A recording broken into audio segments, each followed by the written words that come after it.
March 6, 2012, Mass Effect 3 ended the excellent trilogy of the original Mass Effect, of Commander Shepard's story and everything of that nature. And then, in 2015, we had the announcement of Mass Effect Andromeda, a brand new action role-playing video game developed by Bioware and published by Electronic Arts, or most notably as EA.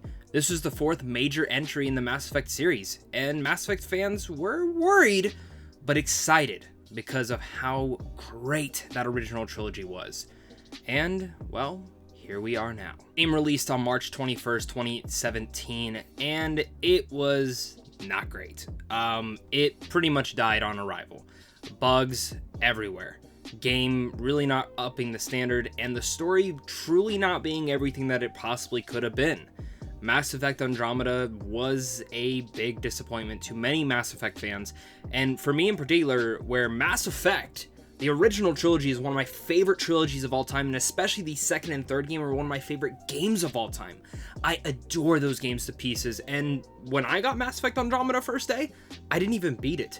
In fact, I tried playing it multiple times over the last couple of years, and I just couldn't get through it. But thankfully, because of the Mass Effect Legendary Edition, my love for the Mass Effect franchise came back. I loved what they did with these remasters, and I thought, hey, it's time for me to dive into Mass Effect Andromeda and actually give it a fair shot. And this is how Mass Effect Andromeda is in 2021. Now guys, I'm one of your hosts of Critics Play Games. Thank you so much for tuning in. If you guys are new here and you guys love talking games on a daily basis, make sure to hit that like and subscribe button so you don't miss out on content like this over here on a daily basis. Hit that notification bell. Let us know what other kind of video essays or other sorts of video game topics that you'd love to talk about. And, well, comment down below your guys' thoughts on what you guys think about Mass Effect Andromeda and in general, the entire series. And I think for me, Mass Effect Andromeda has been very much a punching bag for the last couple of years, but me finally being able to put at least 35 to 40 hours into the game, thank God, because it was on Game Pass. I really did not want to spend the money on this game, and I didn't have to. But I was still able to jump into it and actually give it a fair try. The story for Mass Effect Andromeda incorporates a little bit more of a lighter tone than the previous installments. It utilizes open world elements and placed an emphasis on exploration. In fact, most of the traditional gameplay up to this point was very much refined to just be go here, go there, do this mission, do this mission. Nothing was very much open world.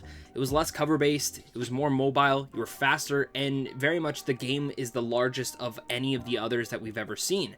It offered this freedom to focus on either main quests, side quests, and it had this unique aspect to it that I think on paper really was a unique idea. The player pretty much assumes the role of either Scott or Sarah Ryder, an inexperienced military recruit who joins the initiative and wakes up in Andromeda and following a 634-year sleeper ship journey. Events transpire that result in Ryder becoming humanity's pathfinder, which is pretty much like the top tier. This is who is going to help settle a new colony in this galaxy, who is now tasked with finding a new home world for humanity while also dealing with an antagonistic alien species known as the Ket, uncovering the secrets of a mysterious synthetic intelligence species also known as the Remnant. Like I mentioned, on paper, this idea was fantastic, and I think I kind of understood what they were going for. They were very much going in a different direction than the Mass Effect universe. Yes, it's still space. Yes, it's still RPG. Yes, you can definitely still fuck in this universe and definitely kill lots of different aliens and mercenaries, but the biggest aspect for why Mass Effect Andromeda's concept is actually kind of brilliant is the fact that it did take it in a different direction. Very much not even tying into that original trilogy whatsoever, besides a couple Easter eggs here and there where you hear the sweet serenading voice of Liara at one point in time if you really are digging for it. But for me, jumping into the character where I played as Sarah Ryder for a bit, and I didn't really dig her character, so I kind of jumped back to Scott, and I kind of dug Scott a little bit more in here. But even with that said, the concept of actually going to different planets, exploring them, and settling colonies in these, I think on paper is just awesome and really fun and different, and I like that exploration type of element, because in the previous Mass Effect games, it was very linear, and that's fine. But here's where it doesn't work at, is the fact that, let's just get to the cons of why Mass Effect Andromeda still does not work in 2021, but there are still good aspects to it, and I do not believe that this game is as bad as everyone has always made it out to be. Flat out though, the first act of this game is terrible. It is absolutely slow, paced, and meanders so much until you actually get to the meat of the story. Finally meet the new race, the Angara. I was swept into here, and I love their culture. I love their aspect, their life, their religion. I love them, and I think Jaal is probably one of the best top tier Mass Effect characters to that point. I was so very much impressed with how they were able to bring this new alien species to life, because the cat, the new antagonist to this, they're not great. I can definitely tell you that, but at least one of them was. Once they finally come to the picture and you actually get a little bit more depth into them, that's when the story starts to truly take off. Again, the first 5 hours of this game, very boring. But even then, I wouldn't even go as far to say that the story continues to keep you on edge. The thing that really kept me on edge was trying to figure out how to finish the cat off, how to save this, and really pushing to get to the ending.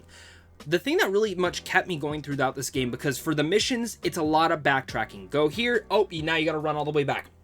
Maybe you can fast travel here, but then you gotta run back here. Or hey, you have to drive this car, which I absolutely hated the car in the original Mass Effect trilogy. Thank God it actually works here. But you're gonna have to drive it here and go there, and it's, again, backtracking galore, which is typical RPG elements, but not the fun aspect of it all. And even from there, a lot of the missions are the same. Go here, explore this, look for this, find this, kill that thing. Oh, now you gotta go wipe out this evil species over here. Oh, okay, now we gotta go to this planet and do the exact same thing we did on the other planet. That aspect is boring. Now, you can look at the original Mass Effect trilogy and be like, well, hey, it was pretty much go here, shoot this, do this, shoot that. The problem with that is, and the reason that the original Mass Effect trilogy worked better than this one, is because the new one, Mass Effect Andromeda, didn't have a great story to hold onto, pushing you through. It felt like you were truly meandering throughout the entire thing. With the backtracking, the repetitive missions, and all that nature, and even a terrible opening act, which I can totally understand why many people never finished the game, it became the reason that Mass Effect Andromeda almost failed. And pretty much for the most part was dead on arrival. And it's not even to speak about the bugs. Now I get it, we're in 2021. There are still a lot of bugs. There was one point where I got out of the car trying to shoot at something, and my character had his arms hung over his head, and I wasn't able to go into cover. I wasn't able to jump around or shoot until I got back in the car and kept jumping in and out to try and get the bug unfixed. And it finally did it, but I ended up dying from the boss, and I can tell you right now, I was not happy. But if we're going back to the pros, let's talk about why Mass Effect Andromeda and how it's still kind of good in 2021. Not as bad as everyone says. I got the worst out of the way. Again, I love the concept. And even going forward, the combat is the best it has ever been. I do miss the old school, go behind cover, shoot, shoot, shoot.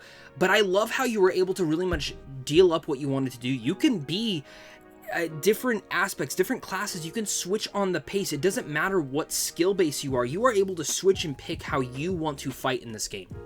And I actually think, while it gives you a lot of options and can be very overwhelming at first, I ended up loving that because I picked some aspects of the Soldier and the Vanguard, where in the previous Mass Effect series, I was never able to do that, but in this one, I was able to, and I was just a beast in the field, and I love that, and I love how fast-paced the combat was in here. That became one of the most entertaining things, was leveling up, getting to the highest level, and unlocking that next ability. I already mentioned how great Jaal was as a character, but even speaking about it, this is kind of where, again, most Mass Effect games, they have some great characters and they have some boring characters. To be honest, most of the characters were not the best, but three that did work out for me was, again, Jaal, Cora, and Peebee. I think these three characters were actually some of the most interesting characters to really talk to, listen to, and actually have conversations with.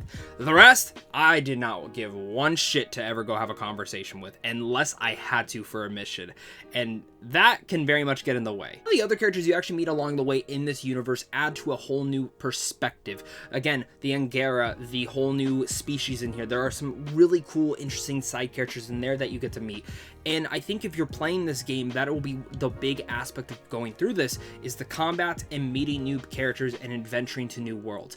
And like I mentioned once again, the concept is the best part about it. And when it's working, it is firing on all cylinders. I loved exploring at times, and I loved finding new areas and new secrets and going across pretty much these giant spans of planets.